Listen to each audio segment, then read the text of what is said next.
Добро вечер, како што гледате, гостин во дневникот на Канал 5 е господинот Зоран Заев, председател на СДСМ. Добро вечер, господине Заев, добро дојавте во овој дневник.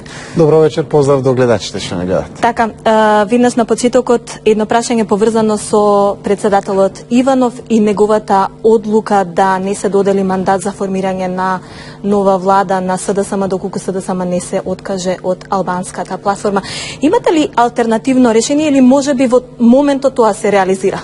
Знаете, нашиот став ние јавно го објавивме. Тоа е државен удар врз државата. Да се спречи формирање на влада и брз и мирен трансфер на власта е државен удар во суштина, но се обидовме да имаме разбирање зашто сакаме помирниот, покроткиот пат да ги движиме работите. Постои ветување на албанските политички партии дадено на изборите, преточено преку декларација, како појдовна точка во преговорите. Со тоа преговараа со Никола Груевски, со тоа преговараа со Зоран Заев или ВМРО ДПМН и СДСМ. Тоа е тоа кое што секако е нешто кое што е на маса како појдовни точки за преговарање. Никола Груевски преговараше, заврши неуспешно преговори. Зоран Заев разговараше, чека мандат за да влезе да преговара за така декларативни појдовни точки на албанските политички партии, но ние објавивме програма.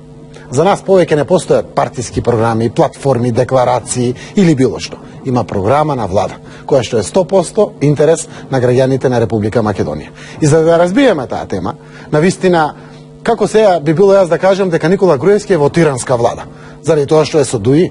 Тоа не е честно и на крајот на денот можеме преку една дебата, го повикувам на дуел, да дојде, да разговараме, може да го повика и господинот Иванов. Иако тоа е едно исто, заедно со новинари, од сите национални медиуми, да одговориме на сите прашања и да престане повеќе да го лаже и замајува нашиот народ.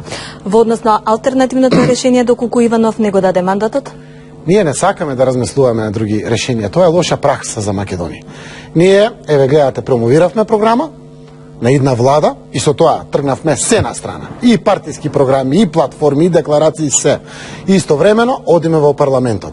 Новиот председател на парламентот ќе му пушти допис на господинот Иванов со кој што ќе му каже: сум избран како председател на парламент, со мнозинство пратеници, ова мнозинство заслужува да му дадете мандат. Ви тече рокот од 10 дена да му дадете мандат. Еве и ова второ неразумно за сите барања, еве го прифаќаме, се со конечна цел да оди традицијата во Република Македонија и овој символичен, формален чин од страна на председателот на Република Македонија да биде даден на мандаторот. Пленарна седница по 3 месеци застој се очекува утре во собранието. Во тој контекст ДУИ веќе излезе со свој кандидат за председател Талат Џафери. Во однос на СДСМ не слушнавме дека има свој предлог. ВМРО ДПМН секако кажа дека ќе истапи со свој предлог кандидат, а БЕСА во петокот објави дека се уште тактизира, односно размислува. Очекувате ли дека таа процедура малку ќе се одолжи? Јас верувам, ако порано председател на собранието се бирал за 1 саат комисија, уште саат 2 дебата, 3 саата, верувам дека во понеделник може да заврши. Ние имаме наши кандидати, господинот Талат Џафери да е кандидат, партијата БЕСА има свој кандидат, господинот Џафери е еден од посериозните кандидати. Зошто? Заради тоа што поседува најверојатно од сите други кандидати кои што се наразгледува, најголемо искуство во работењето на парламентот и верувам дека има одлични шанси точно и тој да биде. Јас сум демократ. Демократ човек сум, сакам заедно сите аргументи на маса. Мене ми е важно сите потенцијални партнери да имаат унисоно гледање, да пееме во исти хор што се вика, на еден исти начин, да веруваме во ова решение кое што ќе избереме. Уште еднаш потенцирам. Мене ми е важно, а и на мојата политичка партија и коалицијата, да биде капацитетен човек, кој што го знае парламентот, кој што има искуство, ја знае парламентарната демократија. Имаме амбиции да го вратиме парламентот во својот сјај, да биде коректор на власта, но да има разбирање за идната опозиција, да даде инклузивност во процесот, да го почитува нивното право, па дури да прифати предлог од нив, да го повлече оној што е на мнозинството и слично, заради тоа што демократијата значи толеранција, разбирање, но секако овде ќе ни треба сериозно искуство. Ајде малку за албанската платформа. Веќе неколку пати досега ВМРО ДПМН и како партија и нејзиниот лидер Никола Груевски ве повика да се откажете од албанската платформа и да формирате малцинска влада. Зошто не ја прифаќате оваа идеја? Да бидеме прецизни пред граѓаните и да биде најасно се. Значи, повикот на Никола Груевски прво е во суштина федерализација на државата. Ако само македонците формираат влада, каде ќе бидат албанците? Зошто Никола Груевски, кој што имаше 62 пратеници од 2014, сепак го повика дуи традиција од самостојноста на Македонија, барем една албанска партија да учествува во власт. И ние тоа не можеме да го занемариме. И втора работа нуди малцинска влада. Зошто кога можеме да направиме мнозинска влада, која што ќе има позади себе мнозинство пратеници, да носи реформи, да го напредува квалитетот на животот на граѓаните, да биде амбициозна со сите своји ветувања кои што ги дава за време на кампања и пред кампања. И од прилика од тука се јасни работите. Ова понуда која што е испратена од Никола Груевски не е ништо друго, само обид да ја замајува јавноста, да ја лаже јавноста, да си купува време, а со тоа да и губи време драгоцено на Македонија, да тоне секој ден економијата, да граѓаните немат се повеќе и повеќе излез од ситуациите, ги гледате земјоделците со некои банални, глупави изговори, немал англиски јазик новиот директор, заради тоа не ги пуштал субвенциите, катастрофа. Дајте да го ставиме во нормала животот да функционира. Заврши времето кога можеме да го лажиме народот. Ова што се презентира во јавност е лаги со опачки. Ја користам приликата. Може да дојде Никола Груевски на еден дуел. Заедно, пред новинарите. Баремо е во националните медиуми, со национална концесија. 5 нека дојде тука 6, не знам 6. Заедно, да ги отвориме сите прашања. Онолку колку што треба. Не се случуваат вакви непотребни работи, не дај Боже да се случи интраетничка криза, после чуму ни е влада, чуму ни е се. Ова не смееме да го дозволиме и заради тоа, дури и некои така коси што кубат во јавноста, треба да знаат. Ке сторам се што е потребно. Да не му фали никому влакно од главата. Да не се случи, не дај Боже, непосакувани ситуации. Џабе ни е се после тоа. Толку сме малку. 1.600.000 најмногу останавме од државата. Роднини фаќаме. Дајте да ги оладиме главите и да работиме за овој народ. Господине Заев, кога веќе ги спомнавте граѓаните, 20 и повеќе дена, 6-7 дена, тие се речиси еден месец на улица, апелираат, упатуваат барања до вас, до вашите партнери, да се повлече албанската платформа. Од друга страна, ке може ли да ни објасните зошто вие не ја прифаќате, односно за вас е лоша идеја локални избори и предвремени парламентарни избори? Значи, уште на 7-8 ден ги повикав 5 луѓе од тврдокорни. Сакав да разговарам. Го слушнав нивното барање. Ги разбрав грижите кои што ги загрижуваат. Буквално знам што е во суштина. Разговаравме отворено. За се не се согласивме. Некои видувања се различни.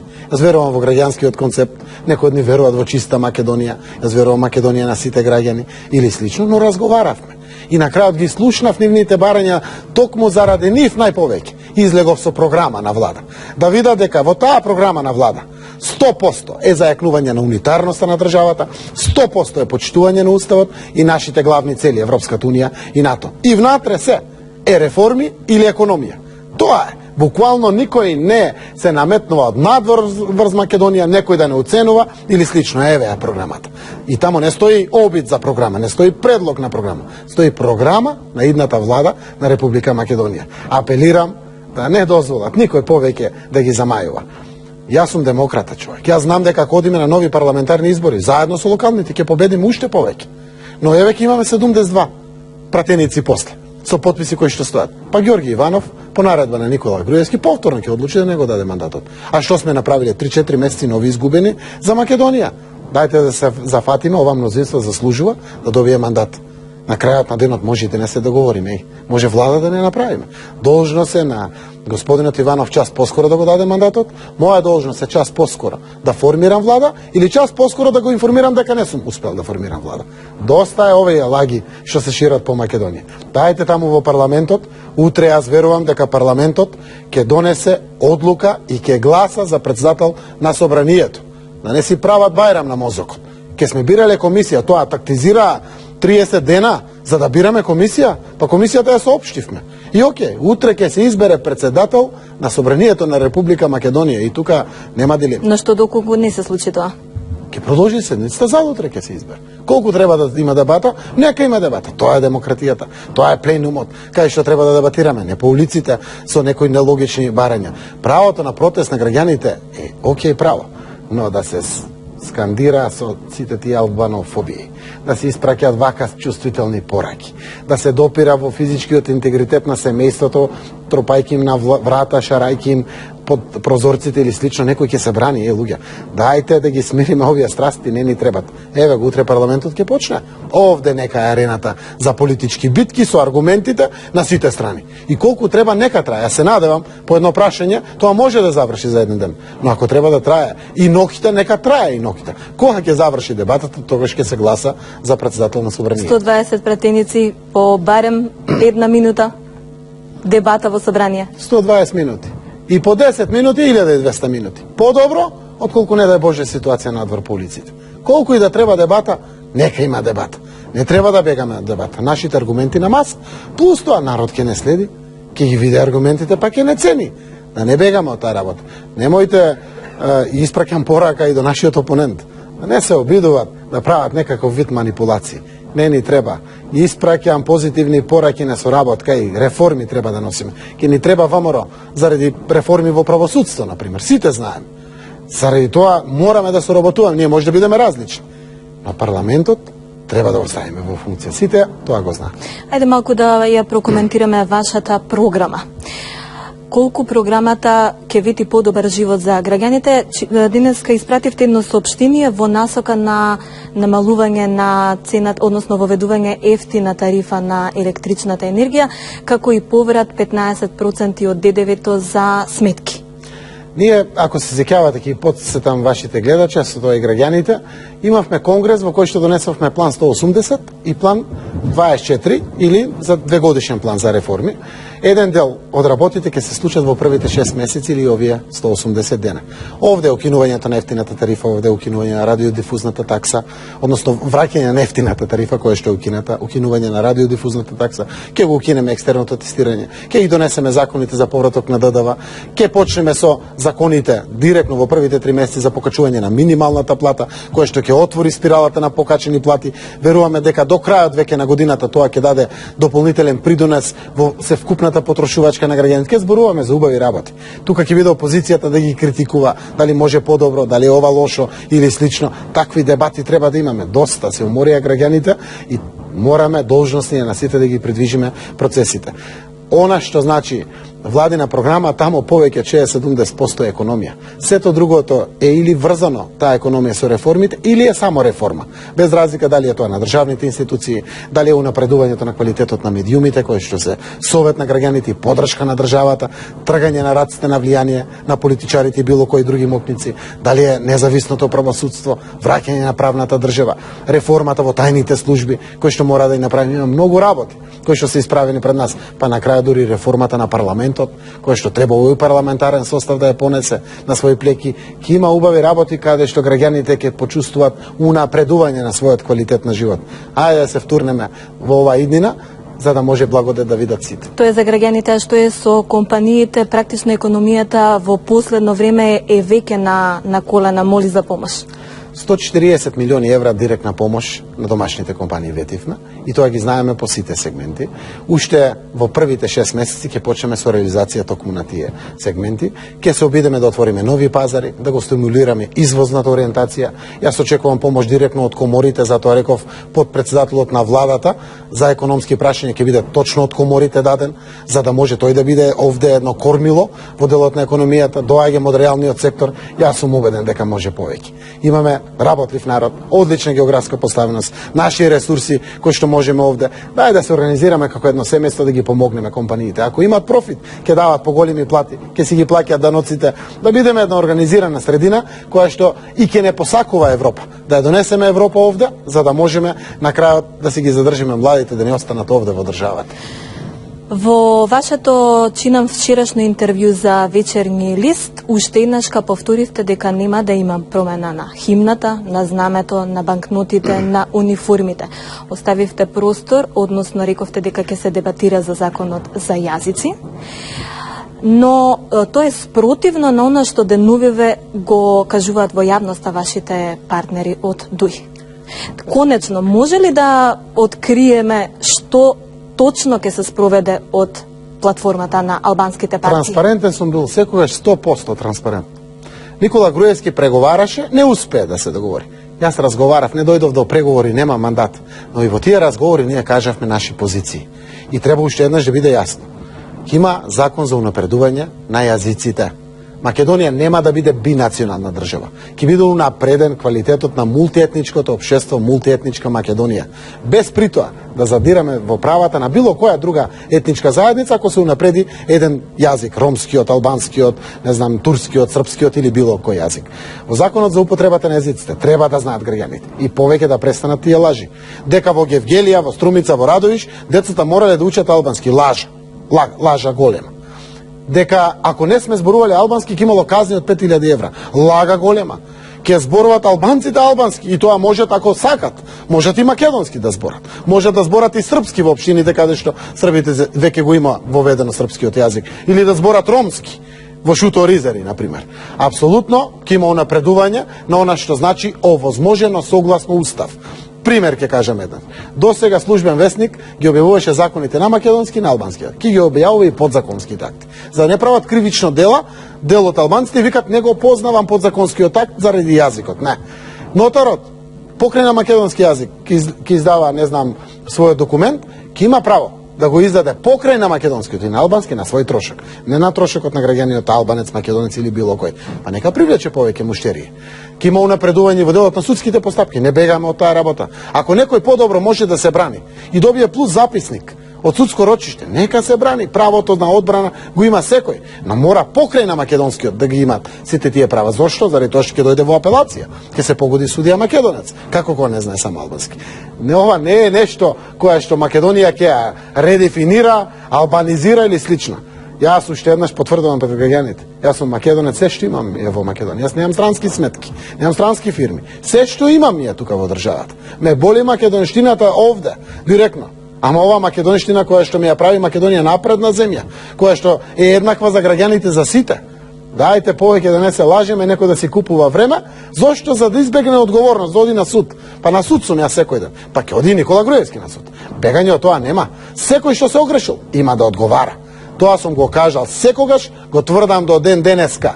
Правда мора да стигне за сите, законот еднакво мора да важи за сите. Господин Назаев, ќе се дебатира ли за името на земјава по грчки терк? Зборувајќи за мојата македонштина, таа истата таа македонштина, јас реков, можете да ме чепкате секоја жица и на гитара, и на алишта дома, и на се. Немојте да ме чепкате македонската жица, од изгубен во времето ќе го барам семето одејќи по жица. Јавно го објавив тоа, зошто?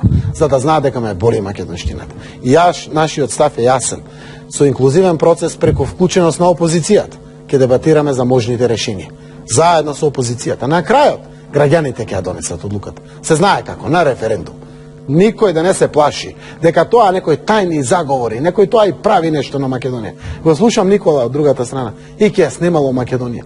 Будала работа ве, како ќе ја снема Македонија човек? Само ќе се случи, повеќе нема да е власт тој. И тоа е новината што ќе се случи во Македонија. И секако ќе се случат напредни процеси од кои што ќе видат убав живот граѓаните во Македонија. Еврокомесарот Јоханес Хан беше на почетокот на оваа недела што изминува во Македонија. Вие разговаравте со него, разговара и лидерите на другите политички партии. Вете ли сериозен исчекор на Македонија на патот кон европските интеграции? Гледате целото ова внимание и посветеност на Европската унија, на голем број важни дипломати кои што е према Македонија беше Могерини, дојде комесарот Хан, испратија многу мотивирачки пореки за Македонија. Сега до нас, дали ќе решиме процесите. Во сите овие разговори комесарот Хан, а и претходно господја Могерини беше многу директно. Тргнете по пат на реформите. Дајте ни причини. Ќе отвориме предпристапен диалог. Поглавијата 23-24 ги гарантира дека ќе отворат. Тоа е правосудство и безбедност. Многу важни, едни од најважните поглаве. Тоа е преговори за нас. За ваквите геостратегиски позиции кои што се случуваат во Македонија, верувам дека многу брзо ќе има меѓународна поддршка и за НАТО статус на Македонија. Но без при тоа некој да не чепне во нашата национална посебност, во нашиот идентитет, да се разбереме уште еднаш. Но процесите се движат не само заради нас, и заради геополитичките случувања. Јас кажувам вака, вниманието на Русија во Западен Балкан и во Македонија има и добри работи. Дополнително провоцира внимание на Атлантскиот совет овде, директно на НАТО. Тоа може да направи еден исчекор повеќе. Или не знам, ова политичка криза, или Брекзитот, еве, да го земеме Брекзитот. Што се случи? Ја продуцира Европа да биде повнимателна кон Западен Балкан, така и кон нашата Македонија. Да го унапреди мотивот на граѓаните во Европската Унија за обстојување на Европската Унија преку проширувањето. Имаме наклонети моменти не само заради волјата на Могерини или на Хан, и заради амбиентот наш. Дај да го искористиме ова, да направиме една среќна држава каде што можеме навистина подобро да живееме сите. За крај, последно прашање, како е да се биде Зоран Заев, особено во последните 3 месеци по изборите? Мачно и тешко е. Некој велат насмеан си, релаксиран си, јас си знам. Сакам да упатам секогаш пореки на релаксираност. Ништо што ќе се случи нема да е крај на светот. Ниту на Никола, ниту на Зоран, ниту на било кој. Македонија ќе биде нормална земја, каде што низ институциите на системот ќе го напредиме нашиот квалитет на живот. Ние сме тука сите. Нема бегање. Тука сме сите. Тешко и мачно заради тоа што не знаете како да објасните неразумности од другата страна. И ќе ја снемало Македонија. Јас сум тука, луѓе, децата ми се тука, како ќе ја снема Македонија? Па татковци, дедовци ме учеа за ова Македонија. Се што имам ми е Македонија. Од тој аспект не беше лесно, ама вредеше. Вредеше заради тоа што се пружат убави шанси за Македонија. Во политиката гледам на фаза. Мојот сон е комерцијата во фирмите од каде што дојдов. Ако ова фаза биде успешно завршена, граѓаните после тоа ќе ценат. Дај релаксирано да ги тераме работите, да градиме повеќе пријателство отколку непријателство, заради тоа што само така, здружени, единствени, сплотени, без разлика во дали сме македонци, дали сме македонци со албанци, со турци, со роми, само заедно. Тоа е унитарноста. Сплотени, здружени, може Македонија да оди напред. Ви благодарам, господине Заев, што овие 25 минути бевте дел од дневникот на канал 5. Благодарам и на вас и поздрав до гледачите. Ви благодарам.